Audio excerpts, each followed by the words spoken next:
why I'm rubbing, moving the lymphatic system around. Some of you guys are gonna ask, "Hey, what's the point of breast massage?" I'm like, "Good grief, there's a Google. Like you can actually Google the benefits." But hell, just to simplify things, the benefits in my point of view, in my training and experience, are just these three things: health reasons, you're doing it to relax your whole body, or especially the breast area, and number three, for pleasure, basically. And not to say it in a bad way, but hell, it's pleasurable. Look at her going to sleep. Look, you see the position right? Look, dreamland, pleasure. That's past the relaxation phase. Relaxation is like, I needed this relief. It was super tight in here. Like, okay, gotcha. But then past that would be like, oh shit, I'm actually going to sleep. Hell, something's happening down there. Yeah, pleasure. So those three benefits to me are the most beneficial. Now there's like 2,000 other benefits of it: lactation, helping with pregnancy, swelling, surgeries, any type of bruising, lymphatic drainage, pitting, edema, you name it. The list goes on and on. Lumps in my breast, like I need to get them moved. I'm like, well, no, that's actually cancerous. I can't diagnose, but hell, you may need to go to a doctor. I'm actually checking for a lot of things. I'm not just rubbing you down for the pleasure part of it and all that good stuff. If you get that, that's great. But hey, I'm actually trying to heal your body. So right now, all we're doing is talking and doing a contact hold. I'm thinking about something, saying, hey, what was that movie? And whatever we're talking about. This is a great time to explain the benefits of this type of massage. If somebody has a mastectomy or breast implant or breast augmentation, or they want to become a different gender and somehow had some sort of things taken away from them and they want to become a man again. I don't know. You need breast massage, because if your body starts to harden after whatever procedure or treatment and it starts to hurt, and it hurts months even past your surgery date, something's wrong. Or if you had something foreign put into your body, some surgeries just don't go well at all. Just because they have that fucking white lab coat and they swear that they're the best doctor in the world, that doesn't mean shit.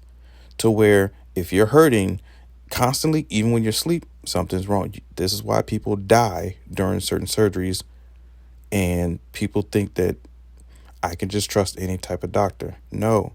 Look at me. I'm moving the lymphatic system, doing circles on the rib cage. And it feels great, because if you do it on yourself, it does feel good, but it doesn't feel great. You want to feel great. And I'm trying to explain to her, like, yes, right underneath here, this is how you do it. Move. This is why people hurt, because they don't release the whole muscles, not just breast tissue. And you're releasing all the muscles. So now I'm going to switch positions after all that talking and yapping.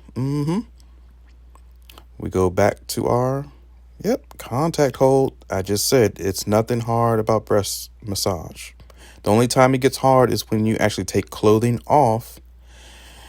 And then, depending on your state and your licensing, you may not want to even do breast tissue or breast massage, breast tissue massage, whatever you're going to call it in certain states. You may want to just stay above the clavicle bone. And when I say above, I don't mean going above her. Go above the clavicle, which means it's going to be going towards you, into you. So if you're doing distal versus proximal, you want to go above the clavicle where it's proximal towards you, closest to you.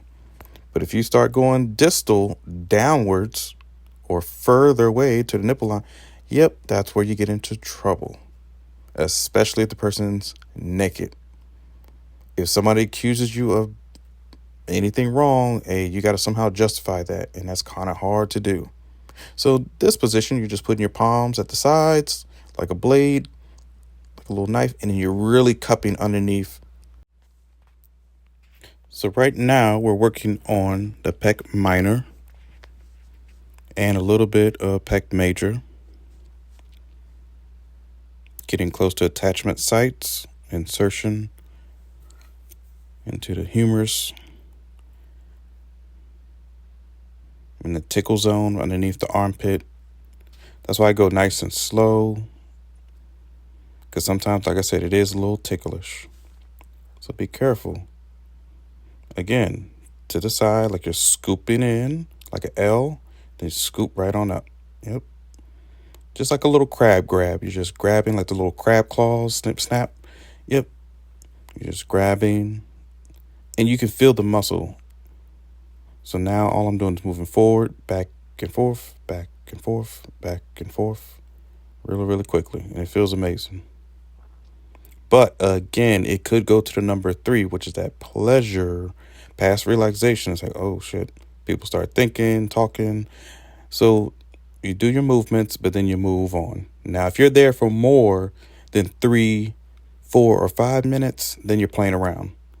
These holds should only be about for 2 minutes, possibly 3, but then you move on. So now I'm at the side of the rib cage. Oh yeah, nice and hold, rock back and forth. That's right. Rock back and forth like you're rocking the boat. Work the middle. You know the meaning of that song. We know. And if you don't, then God bless you. Maybe you should look up the meaning of that song. But Aaliyah, yeah, that was like my first girlfriend back in the day, for real, for real. But yeah, Aaliyah, she knew what she was talking about. But anyway, we're rocking the boat side to side, going up and down, side of the rib cage. It feels amazing. You're basically tractioning your lower back as well. So again, I'm opening up a lot of different muscles and attachments. Like, wait a minute, I thought this was a breast massage video. I'm like, yeah, it's all attached. If you ever seen an autopsy, as disgusting as it looks, or horrible, or horror movie, yeah, you'll really see that our muscles are all combined somehow, some way. Compression holds, pushing down, taking that weight of the world off of your shoulders. Now, I know what you're saying. I know what you're thinking. Like, oh my God, this is going to make my breast sag. No, no, no. Your breast is probably saggy before this massage. So you need to just probably do some bench pressing and get that muscle back. But hell, most people's breasts are going to be nice like hers. She stays in shape. She eats right. They're going to be fine. And that's without a bra, and her breasts are nice and perky. They're up there. They're very, very nice. So right in here in the middle, oh yeah, do some rocking. Blade, hand goes on top of the other hand. Not hard. This is just a soft movement. You're basically just putting your hand weight. You're not applying force weight, like standing up, pushing down. No, we're not trying to perform CPR on somebody's chest. You can stop somebody from breathing. So please be careful. You are not the police. Don't cause nobody's death because sitting on somebody's chest and a knee. Yeah, asphyxiation is a real thing, for real, for real. So right in here in the sternum where I'm grabbing, do your thumbs, pressure, go side to side, circles. Yep. Break open the chest cavities, like the little things that sit in our chest. Phlegm. A lot of phlegm sits in the middle of your chest. That's why I say cancers are kind of normally always derived from the center of your body or breast area. So you want to do those circles, shake up that lymph, move it so it can now be move it into the garbage system or your disposal system, into your bloodstream. And now you'll feel a huge difference. Like, I can take a deep breath in again. Like, yeah, this stuff works. So now it's just double circles with both hands instead of one. Be careful. Don't brush up against the areola. Some women's, breasts or titties are going to be rolling up in the middle, side, up, down. It's going to be hectic. But you're going to have to maneuver and get around that. So if you bruise or brush up against a nipple, let them know what just happened so they don't be thinking some other shit. And again, I apologize for the cursing. If young kids are watching this, I don't know why you're watching this, but yeah, I apologize. In here, we're just having a heart-to-heart moment, a one-on-one. Again, if you want to watch the other video with us actually talking, you can. This is just a narration of what I'm doing. Oh, yeah, she got some nice nails. Gel nails. All right. I'm just now noticing that. Okay.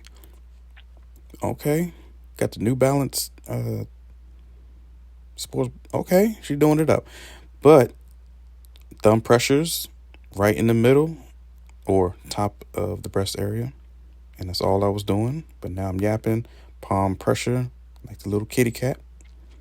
And as you can see, these movements are the exact same.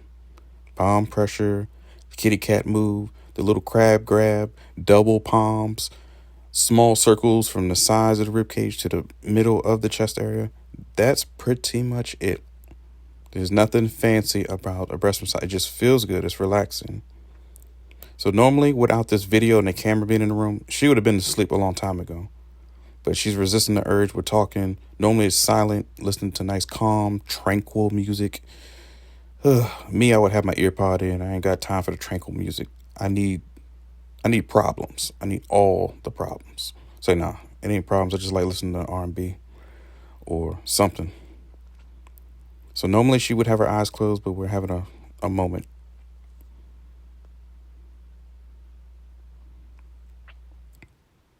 Yep, but I almost got her there. You can see by the eyes. Look, yep. Put you to sleep. And so remember, your hands are like a drug, a good drug. I'm not talking about angry drugs. I'm talking about good drugs. Natural healing stuff. So you're a healer. You're their fix. You're their everything. So make sure you know what you're doing.